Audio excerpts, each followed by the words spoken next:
우리가 베드로후서의 가장 마지막 장의 마지막 절, 베드로 전후서의 절 마지막인데,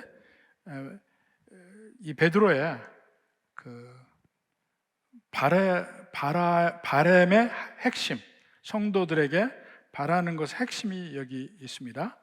뭐라냐면 오직 우리 주 곧 구주 예수 그리스도의 은혜와 그를 아는 지식에서 자라가라. 이게 이 베드로 전서 후서를 읽는 주의 백성들에게 베드로가 바라는 거예요. 자라나라, 자라가라. 그러니까 은혜 안에서 자라가라. 이 이야기를 우리가 지난 시간부터 봤습니다. 그 은혜 안에서 자란다, 예수 그리스도라는 그 지식에서 자란다, 그 의미가 무엇인가 하는 것을 지난 시간에 잠깐 보았습니다. 점점 우리가 어린아이 때는 모르잖아요. 천지분간을 못하고 오직 내 눈앞에 있는 나에게 나를 지키고 보호하는 우리 부모밖에 안 보여. 부모가 눈에 안 보이면 이 세상 끝난 것 같아. 그런데 점점 성장하다 보면 이제 부모가 내 눈에 안 보여도 마음이 그렇게 갈대처럼 휘둘리지 않고 점점 부모에 대해서 깊이 알아가면 알아갈수록 신뢰가 쌓이죠. 그게 성숙의 단계란 말이에요. 근데 그것이 그 성숙의 단계가 그냥 이루어지는 것이 아니고 어떻게 이루어지는가 하는 그 문제를 오늘 우리가 함께 보려고 합니다. 그래서 이 개인의 경건, 예수 믿는 사람들이 점점 은혜 안에서 자라나는 그 면에 대해서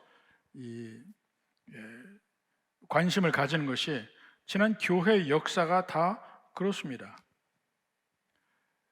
이게 이제 종교개혁 이후에 소위 경건주의 운동들이 일어납니다.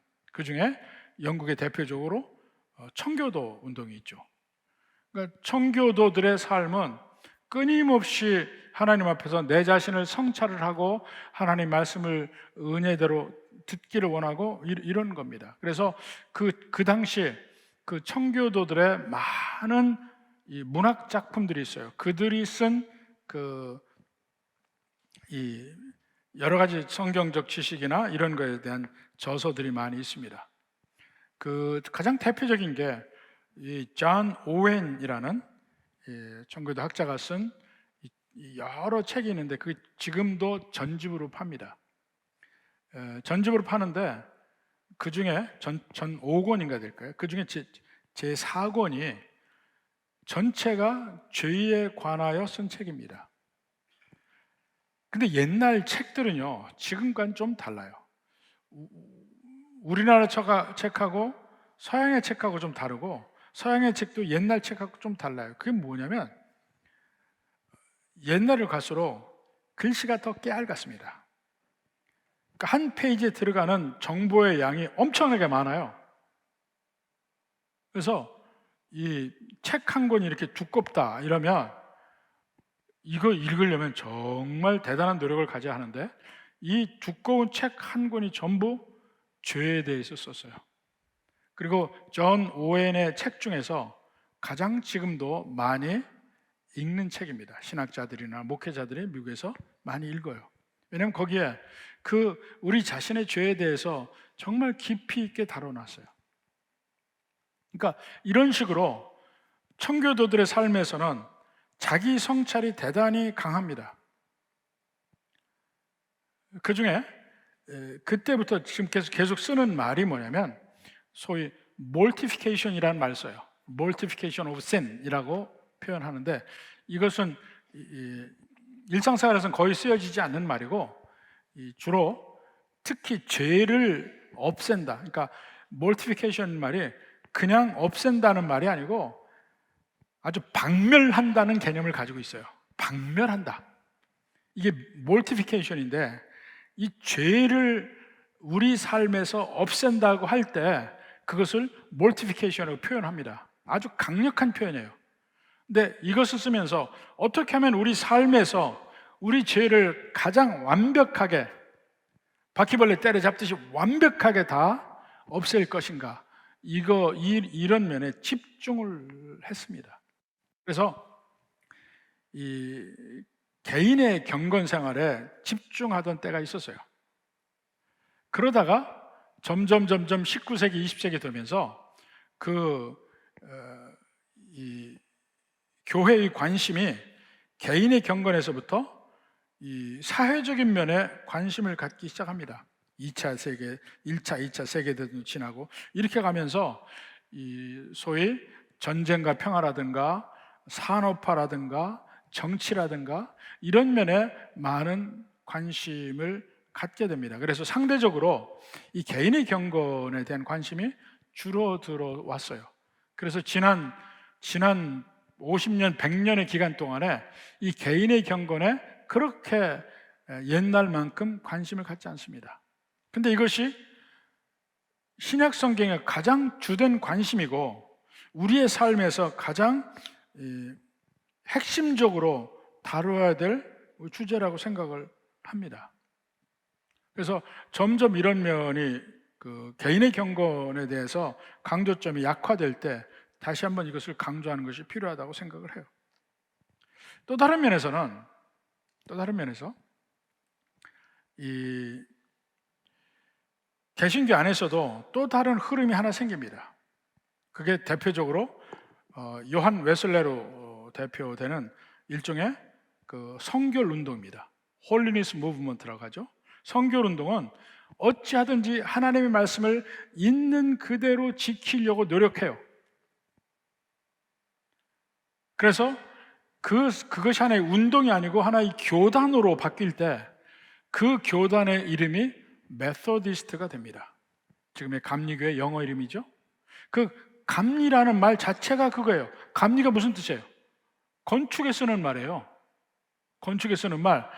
실제로 건축이 제대로 됐는지를 일일이 조사하고 자세히 알아봐서 확인하는 것을 감리라고 그래요.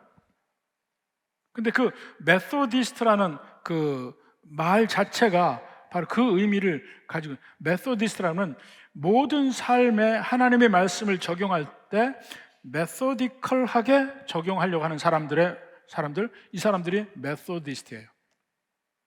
그 메소디컬하는 말이 뭐냐면 아주 체계적으로 꼼꼼하게, 이게 메소디컬하는 말이에요. 그러니까 일일이 조사를 할 때 아주 메소디컬하게 조사를 한다면 하나도 빠짐없고 한 땀 한 땀 다 본다는 얘기예요.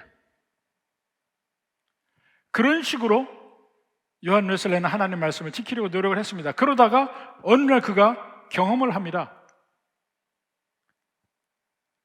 성령의 강력한 임재를 경험하고 그 다음부터의 삶이 그 전과는 달라지는 경험을 합니다.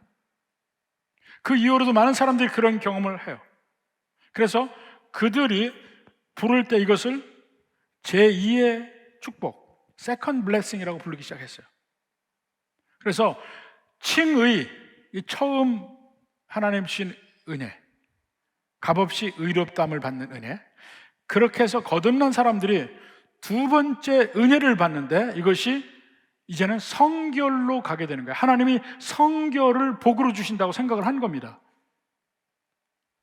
그래서 이 성결함은 내가 이루는 것이 아니고 하나님이 어느 순간 주시는 것이다. 이 체험을 위해서 우리가 노력한다. 이것이 성결 운동이에요. 그러니까 거룩함으로 가는 길이 어느 날 갑자기 하나님이 주시는 것이다. 이렇게 얘기를 한 겁니다. 근데 우리는 그렇게 믿지 않아요. 성경은 그렇게 이야기하고 있지 않다는 거예요. 성경은 점차적으로 자라난다고 성경에서 계속해서 표현하고 있어요. 바울 서신도 그렇고 베드로도 그렇고 어디든지 자라난다고 표현하고 있어요. 자라난다는 것은 점진적인 과정입니다. 물론 그 점진적인 과정을 통해서 자라날 때도 이것이 내가 자라나려고 해서 자라나는 것이 아니고 하나님이 자라게 하셔서 자란다. 이거는 인정을 합니다. 우리가 아무리 내가 원한다고 해서 키를 1cm 키울 수 있습니까? 못하죠. 내 뜻대로 되지 않아요. 내 키는 하나님 뜻대로 되는 거야.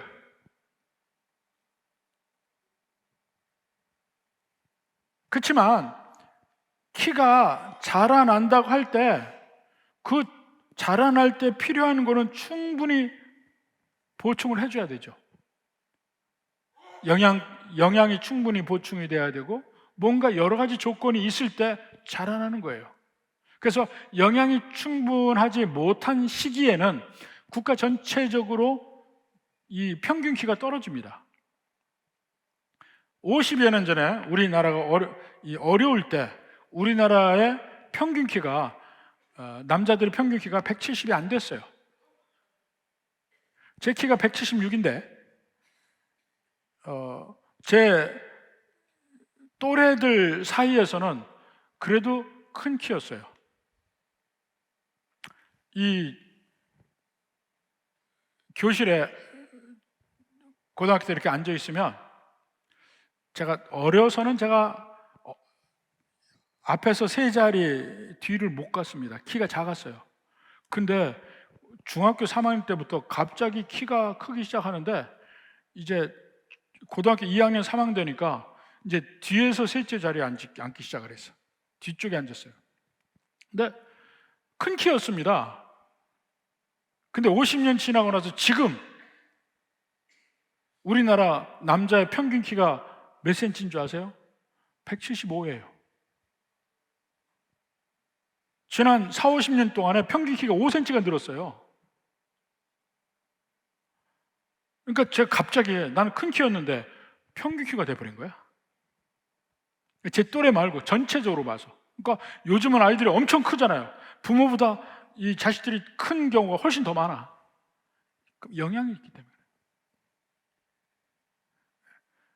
그렇지만 같은 자식들이라 해도 키는 다 차이가 나요. 나는 170까지 클 거야, 180까지 클 거야. 그렇게 해서 큽니까? 모르잖아. 내가 크는 게 아니에요. 단지 클 수 있는 조건만 주는 거지. 그 다음에 크는 거는 하나님의 은혜대로 크는 겁니다. 그렇지만 그것이 어느 순간에 한순간에 딱 영적으로 큰다? 그거는 있을 수가 없다는 얘기야. 점차적으로 자라는 것이고 끊임없는 영양 공급과 끊임없는 그 클 수 있는 요건들이 있어야 된다는 거죠. 이 면에서 다시 한번 생각을 해보고, 그러니까 어떤 사람은 또 그래요. 요즘에 점점 이 관심이 개인의 영적 성장보다는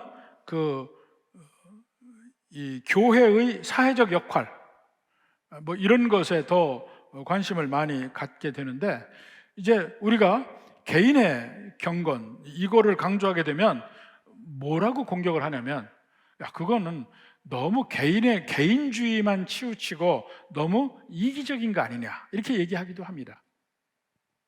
근데 개인의 경건에 성공한 사람들이 온 세상에 대해서 강한 긍정적인 영향을 끼친 일이 대단히 많습니다. 영국을 비롯해서 온 유럽이 산업화가 되면서 산업화의 모든 이 안 좋은 면이 그때 많이 나타났었어요. 많이 나타났었어요. 근데 그 일을 해결하려고 노력한 사람들이 상당 부분 크리스천들입니다.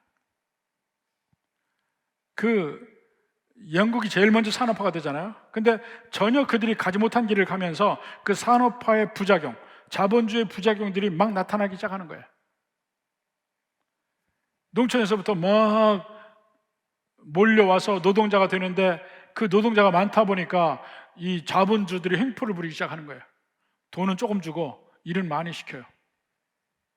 근무 조건도 열악하고 근근히 살아갈 수밖에 없고 아무리 살아도 돈을 모을 수도 없고 이런 강자와 약자 입장이 되기 시작하면서 자본주의 문제점이 나오고, 또 이 아동 노동 문제가 영국에서 많이 발생했습니다.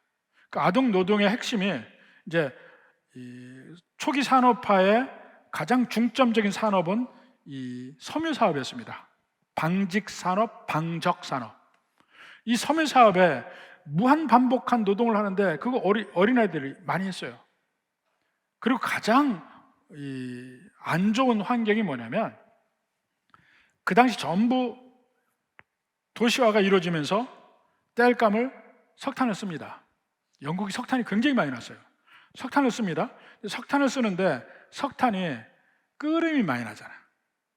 그래서 공장마다 굴뚝이 있고 집집마다 빌딩마다 다 굴뚝이 있는데 그 굴뚝이 한 10년 쓰면 끓음으로 막혀요. 그래서 그 굴뚝을 뚫는 청소업이 있습니다.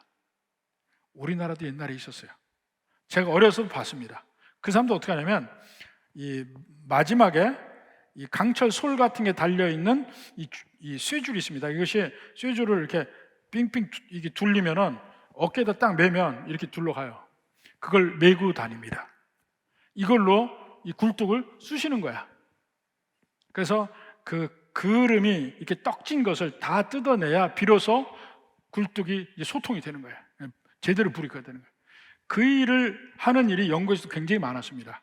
근데 굴뚝이 공장 굴뚝 가는 건 아주 높잖아요. 이 줄이 다 안 돼. 효과적이지도 않아. 그래서 어떻게 했냐면 사람이 들어가서 굴뚝을 뚫었어요. 근데 사람이 들어가려고 보니까 굴뚝 크기가 애들밖에 안 되는 거예요. 그래서 굴뚝 뚫는 사람들이 애 하나를 꼭 데리고 다녔어요. 그 당시 그림에도 나와요. 애 하나 데리고 다녀요. 그 애가 어떻게 하냐? 굴뚝을 맨몸으로 오르락 내리락 하는 거야. 줄 타고 다니면서. 그러면서 굴뚝을 청소한 거예요. 그 아이들의 월급이 얼마겠어요? 이것 때문에 문제가 생겨가지고 강력하게 아이들이 이걸 못하게 하는 법을 발의해서 통과시킨 사람도 크리스찬이야.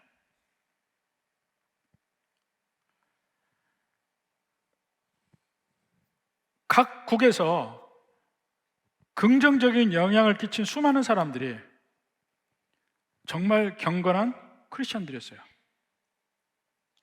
우리나라도 일제강점기에 우리나라 전체 인구의 기독교 인구가 1%였습니다. 1%일 때 이 일제 36년 동안에 독립운동해서 구속당하고 고통받은 사람 중에서 크리스찬의 비율이 15%에서 22% 정도 됐습니다. 인구 비율에 비해서 월등하게 크리스찬이 많아요. 그리고 3.1 독립선언문에 서명한 사람의 절반이 크리스찬이었어요. 인구 전체에서는 1%인데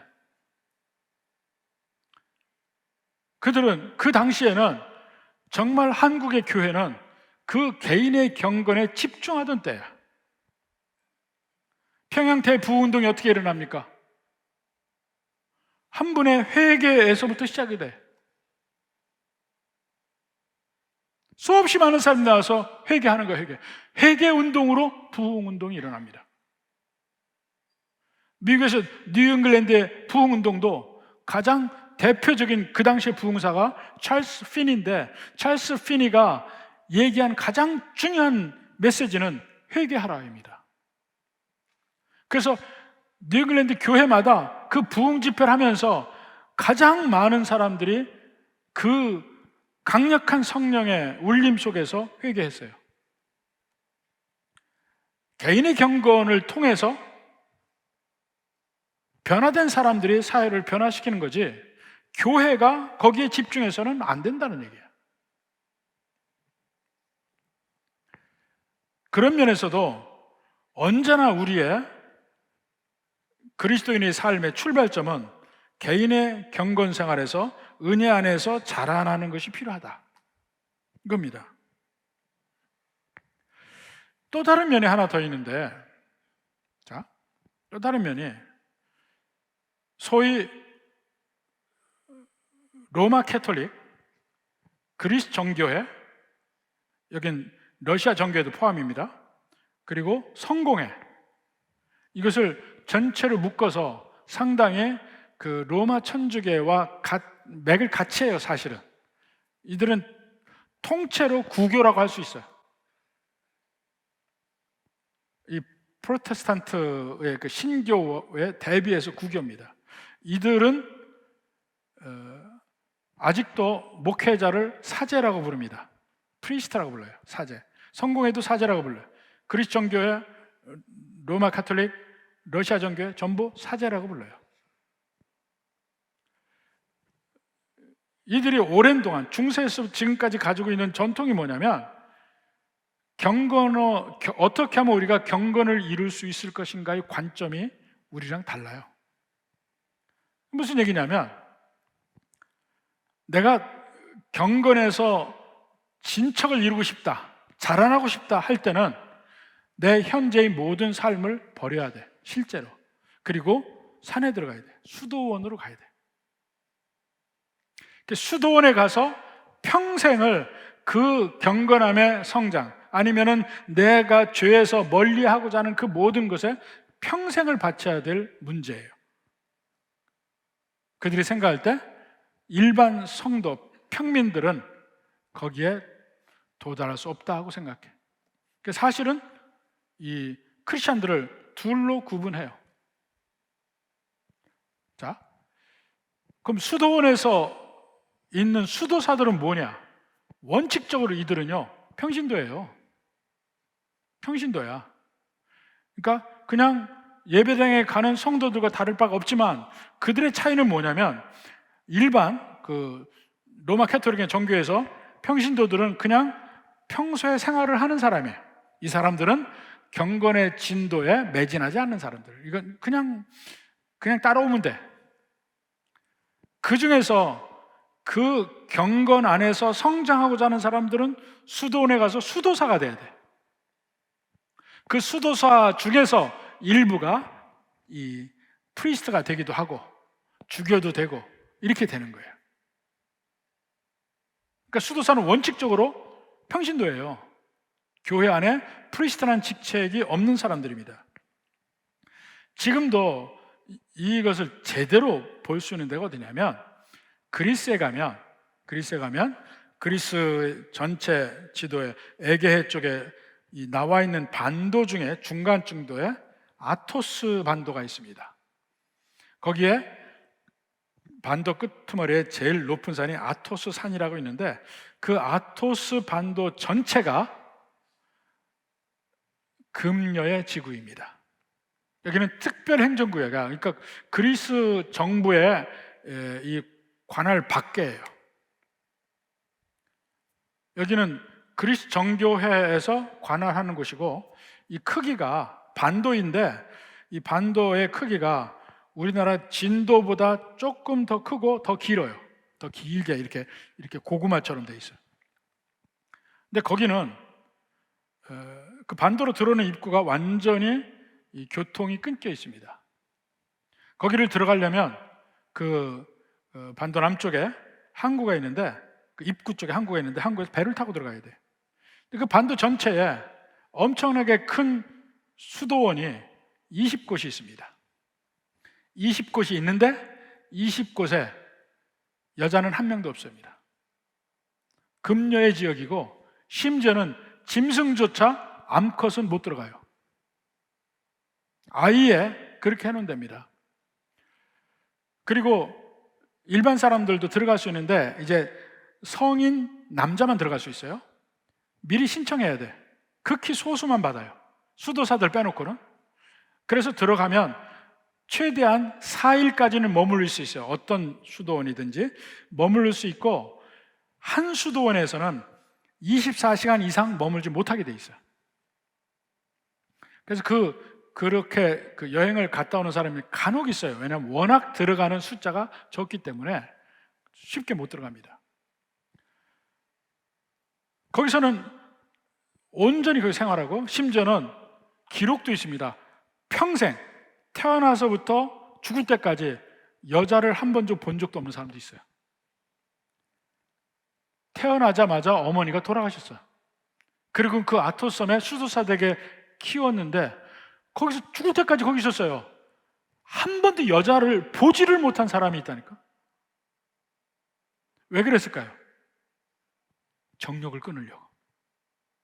내가 경건의 연습을 통해서 가장 거룩한 삶을 살기 위해서 노력을 합니다.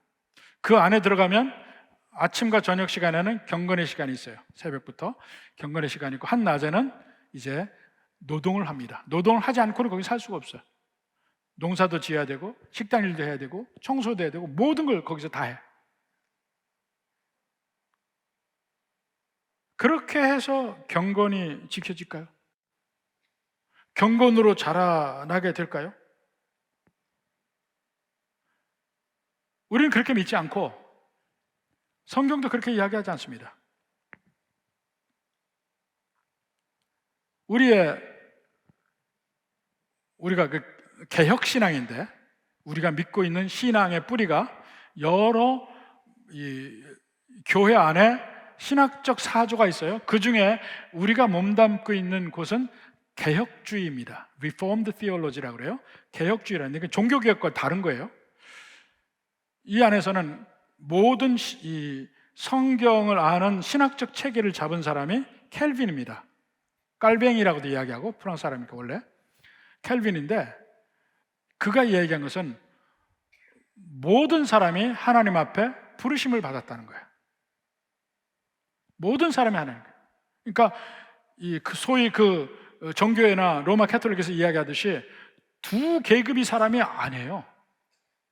사제와 평신도로 나누는 게 아니고 모든 사람이 하나님의 부르심을 받았는데, 목사는 목회 일을 위해서 콜링을 받았고, 모든 성도들은 각자 자기의 직업이나 위치에서 콜링을 받았다는 거예요. 그래서 저는 이 목회 일을 하는 것이 하나님의 주신 거룩한 일이고, 여러분들은 여러분의 직업에서 일을 하는 것이 하나님이 주신 거룩한 일이에요. 그 일에 매진하고 있는 것조차도 그것은 여러분의 경건 생활의 일부야. 꼭 교회 안에서 하는 일만이 경건한 것이 아니야. 여러분의 삶 속에서 이 세상에 그리스도인으로 사는 그 자체가 경건의 일이라고요.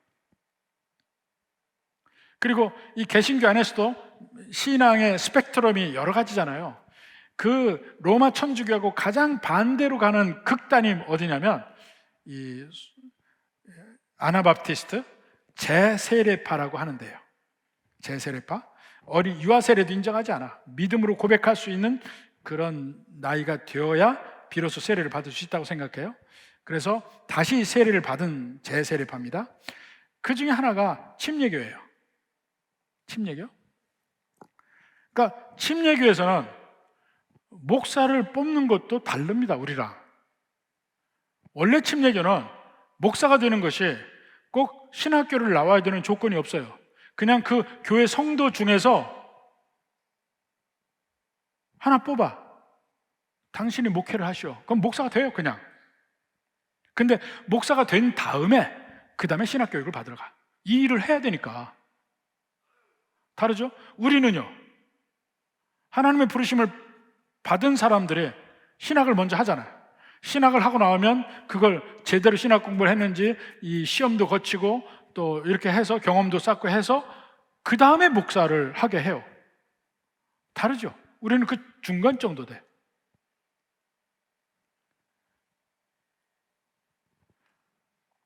우리가 믿는 거는 신약 성경에서 이야기하는 거면 모든 사람에게 은혜 안에서 자라나라고 이야기하고 있어요. 모든 사람에게, 모든 그리스도인들에게 은혜 안에서 자라나라. 자라나는 것이 거룩해지는 거잖아요.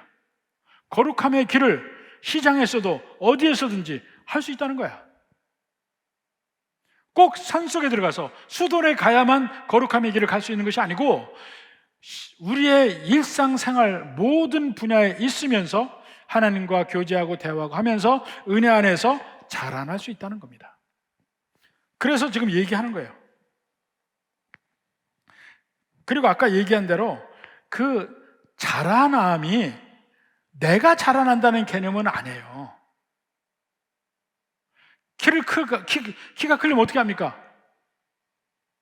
열심히 해야 되는 게 있어요. 그러니까 그렇게 그것을 다 한다고 해서 꼭 키가 180cm 된다는 보장은 없어요.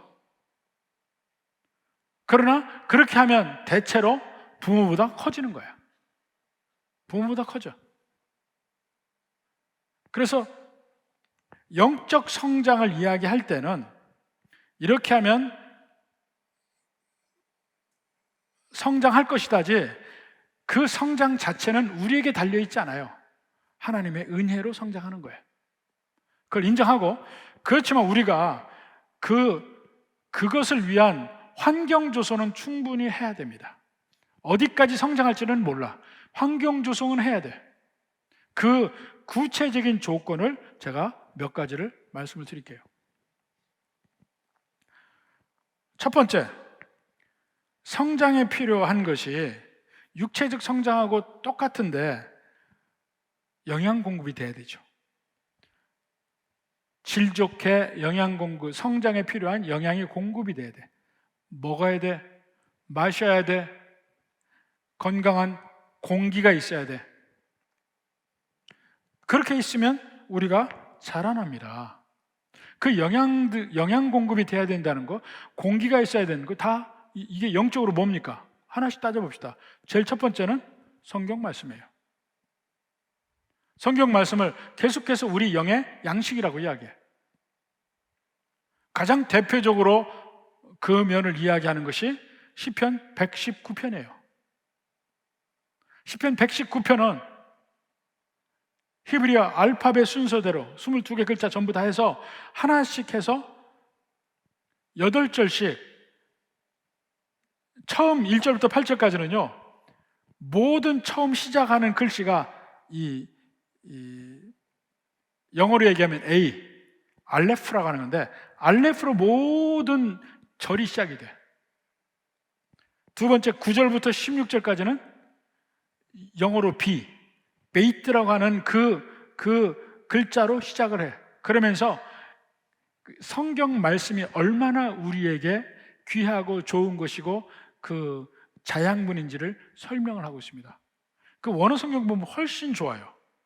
우리같이 부족한 이방인들이야 그냥 번역된 이 성경을 읽지만, 그러면 원래 원어에서 이야기하는 그 모든 맛이 지금 없어져요. 그래서 아쉽긴 한데 원래는 그런 거라고. 먹지 않으면 자라지 못하죠. 아이들 봐요. 먹기 싫어하는 애 반드시 빼빼 마르고 자라지도 않습니다. 먹성 좋은 애들은 등치도 커지고 쉽게 커요. 달라요. 우리 음식 어떻게 먹습니까? 매일매일 하루에 3끼 먹습니다. 안 먹으면 배고파서 못 살아.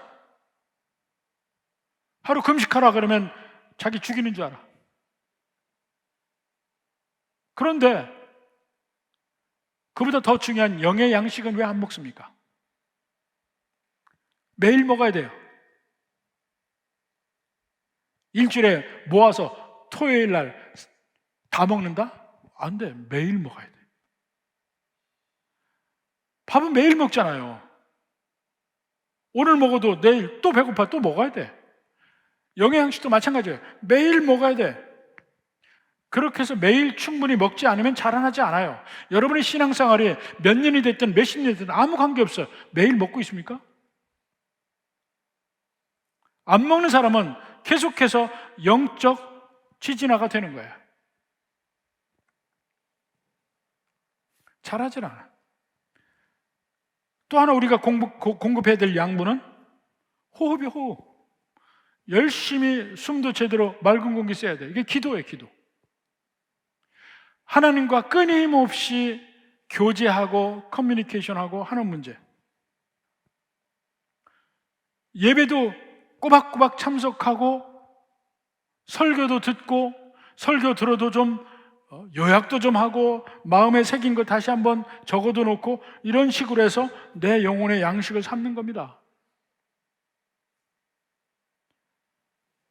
제 평신도 때 경험으로 보면 일주일에 한 번 나가서는 부족하더라고.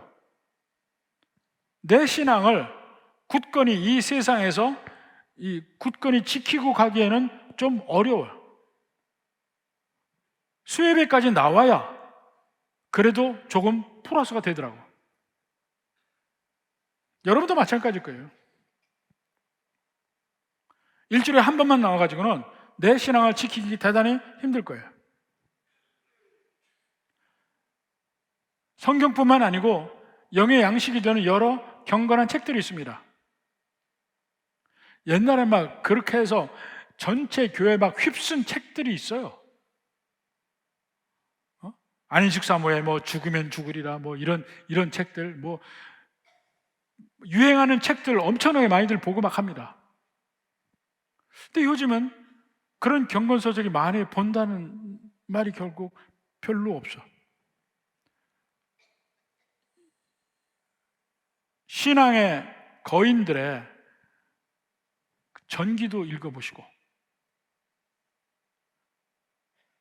내가 기도하는 걸 잘 모르겠다면 여러 가지 기도문도 있습니다. 로렌스 형제의 기도문도 있고,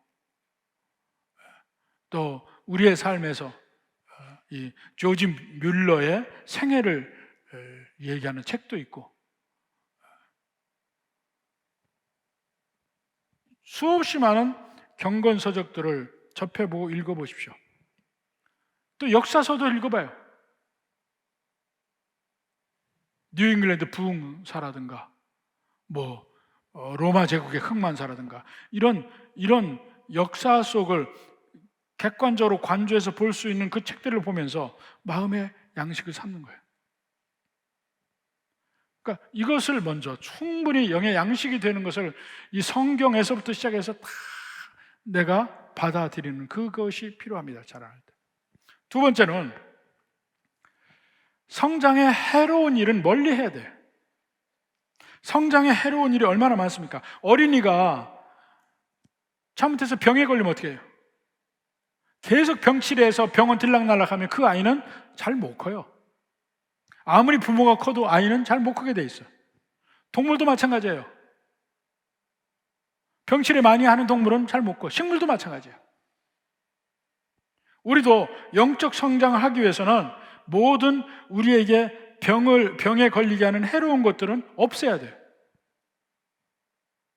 모든 악에서 벗어나기 위한 노력을 해야 된단 말입니다. 멀리 해야 돼. 요한일서 5장 21절 봅시다. 자녀들아, 너희 자신을 지켜 우상에게서 멀리하라. 우상은 하나님 빼고 내 마음을 혼란케 하고 유혹하는 그 모든 것이 우상이야. 그걸 멀리 해야 돼. 그거 자꾸 보고 자꾸 뭐 하고 있으면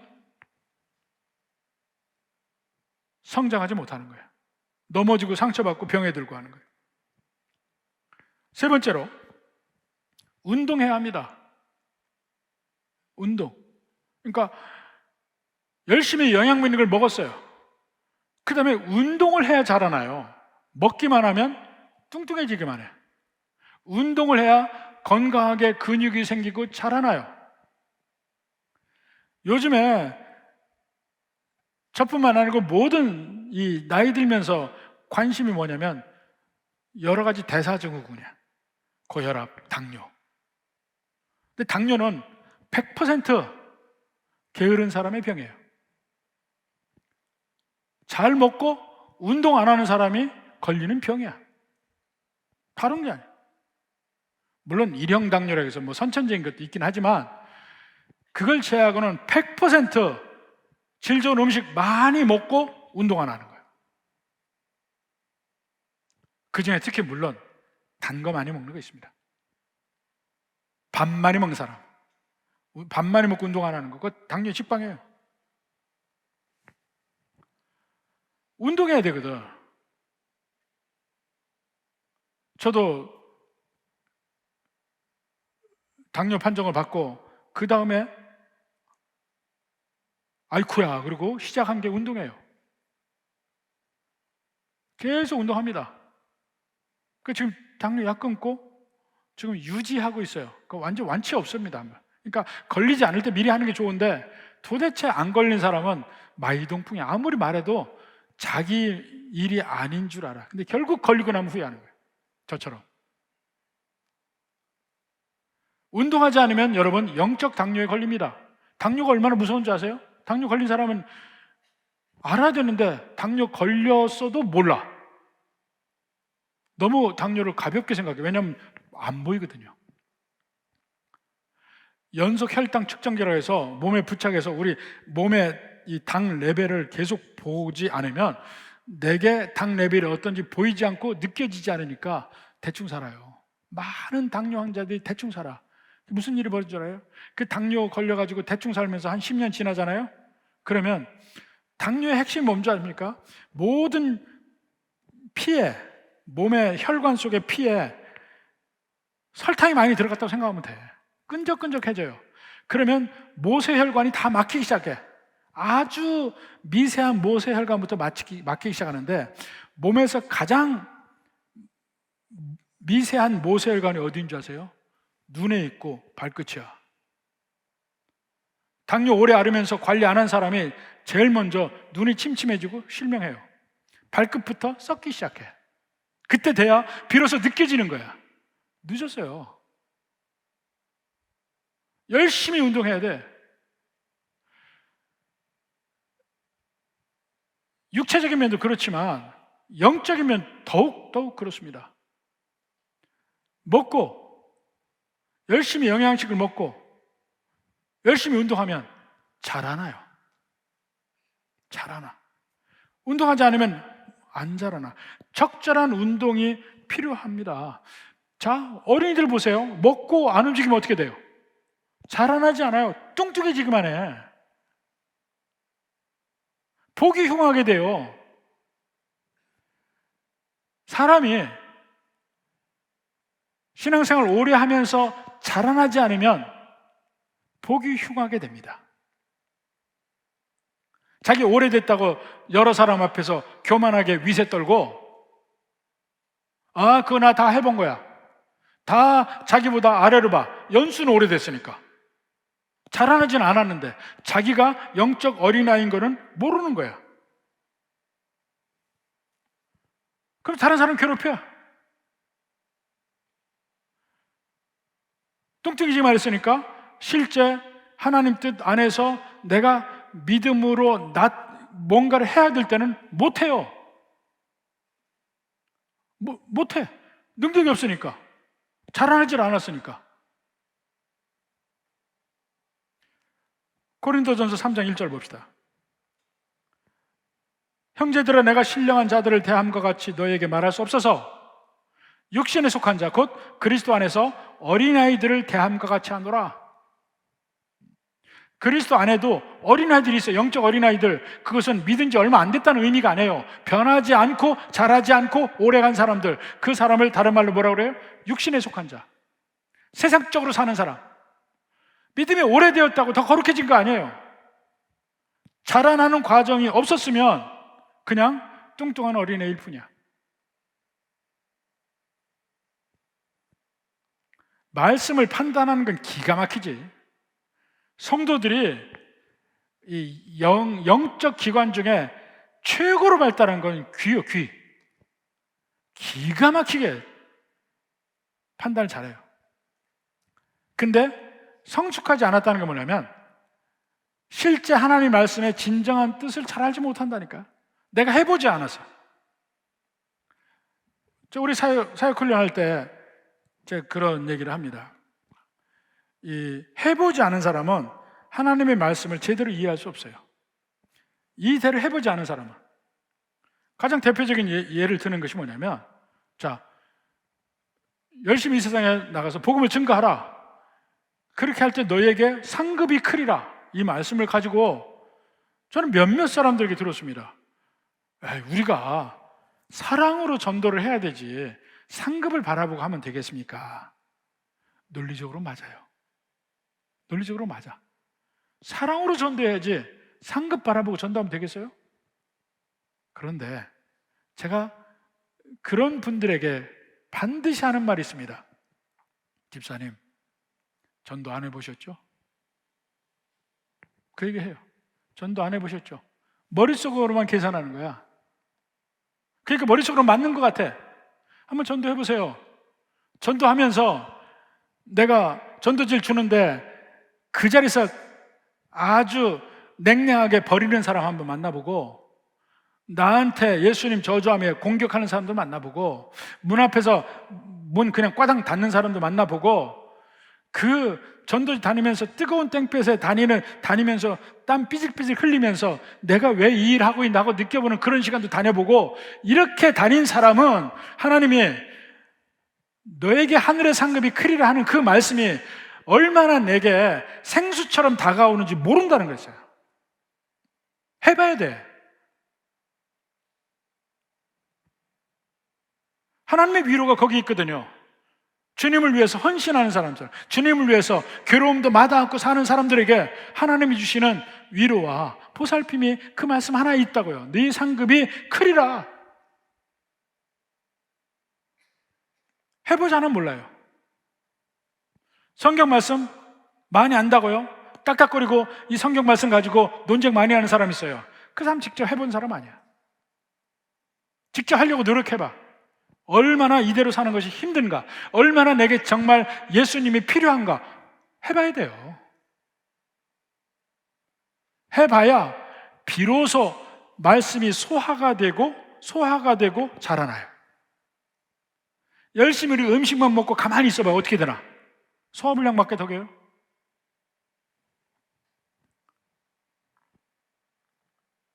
해봐야 됩니다. 운동해야 된다. 그 다음에 네 번째로 쉼을 가져라 하는 겁니다. 영양식을 먹으며 해로운 것 피하고 운동하고 하다가 쉼이 필요해. 운동할 때 적절한 휴식도 필요해. 제가 이제 당 때문에 요새 계속해서 운동을 합니다. 운동을 할 때 나이가 드니까 이 회복이 느려져요. 특징이 회복이 느려져. 그래서 한 3일 계속 연속 운동하고 나면 하루 정도는 쉬어줘야 돼. 일주일에 한 이틀은 쉬어줘야 돼. 그래야 몸이 정상적으로 작동을 해요. 이거 마찬가지로 영적인 엑서사이즈도 마찬가지야. 이 일만을 위해서 열심히 막 다니는 것도 있지만 중간에 한 번씩 잠깐 가던 길을 멈추고 멀리 바라보고 주님을 바라보고 뒤에 온 길도 바라보고 한 번씩 내 자신이 서 있는 시간이 좀 필요해. 어떤 경우는 일상에서 벗어나서 기도원으로 간다거나 일상에서 벗어나서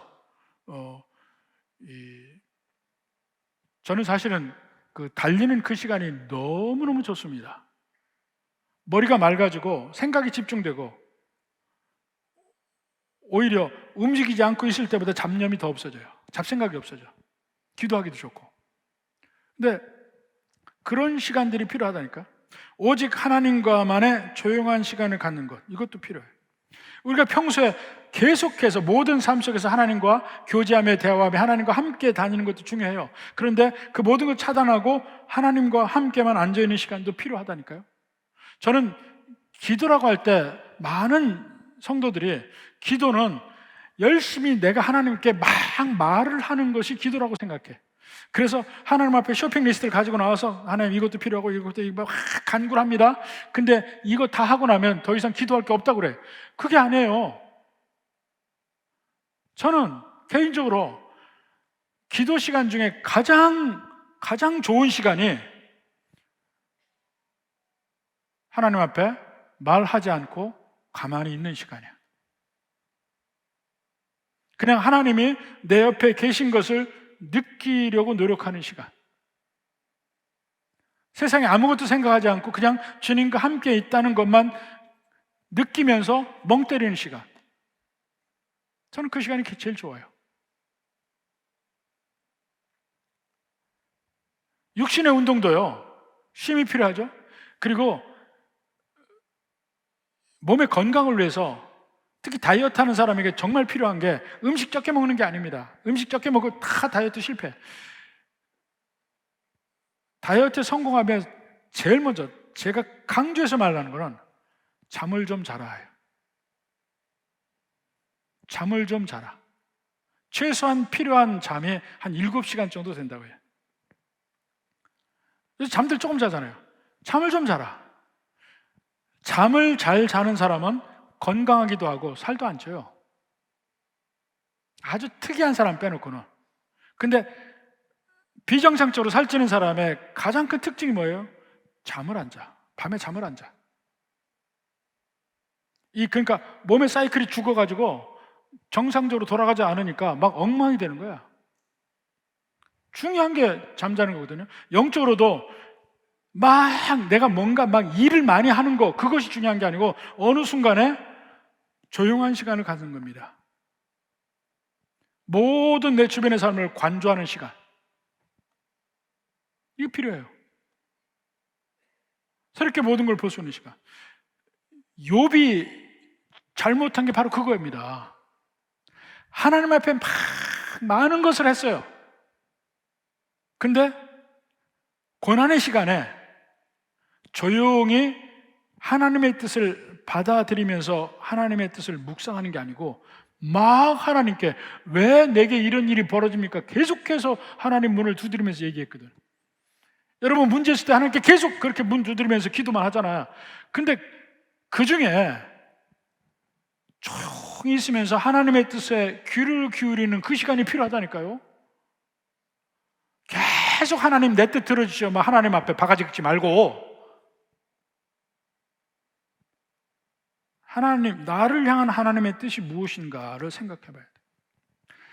이게 쉬라니까 사역을 멈춘다는 얘기가 아니고 일을 하지만 중간중간에 하나님과 교제하며 묵상의 시간을 가지며 모든 걸 다시 리셋하는 그 시간이 필요합니다. 이것이 적절한 휴식의 시간이라고 말하는 거예요. 자, 이렇게 자양분 공급하고 해로운 건 멀리하고 운동하고 짬짬이 조용한 시간을 갖고 이것을 마지막에 꼭 얘기하고 싶은 것은 습관이 되게 하라는 겁니다. 습관이 되게 하라. 습관이 되게 하지 않으면 이것이 다 도루묵이와 말짱. 운동도 꾸준히 6개월, 1년, 10년 이렇게 해야 효과가 나요. 한 3일 하다가 한 일주일 쉬고 한 3일 좀 하다가 일주일 쉬고 아무 효과 없습니다. 꾸준히 습관이 될 때까지 해야 돼. 난 우리 부교육자들에게 얘기합니다. 새벽 예배가 하다 안 하다 하면 습관이 안 된다. 꾸준히 해야 된다. 그러면 어느 날 새벽 예배에 일어나는 것이 어렵지 않게 돼. 습관이 되면 안 어려워지거든요. 그때까지 해라. 습관이 되게. 그러면 훨씬 우리 신앙생활이 쉬워진다 그랬어요. 여러분 성경 읽는 거, 기도하는 거, 이 모든 해로운 것에서 벗어나는 거, 열심히 순종하여서 그 일을 하는 것, 이 모든 것이 습관이 되면 소위 루틴이 되어집니다. 그걸 경건의 삶이라고 그래요. 이 삶이 한 달, 2달, 1년, 2년 쌓이면 여러분 몇 년 전에 그때 나를 한번 뒤돌아보십시오. 자라나 있을 거야. 어떻게 자라는지 그 사이는 모르는데 자라나 있어. 내가 더 성숙해 있어. 어떤 환경에서 내가 쉽게 흔들리지 않는 사람이 되어 있고 어떤 것도 참을 수 있는 마음을 더욱 갖게 됐고 더욱 주님을 깊이 이해하는 마음으로 바뀌어 있고 이게 자라나는 거예요. 이게 영적 성장이야. 이걸 위해서 끊임없이 노력하라고 바울도 이야기하고 베드로도 이야기하고 저도 이야기합니다. 부디 여러분의 이러한 은혜 안에서 계속해서 영적으로 성장하는 여러분이 되기를 주님의 이름으로 축원합니다.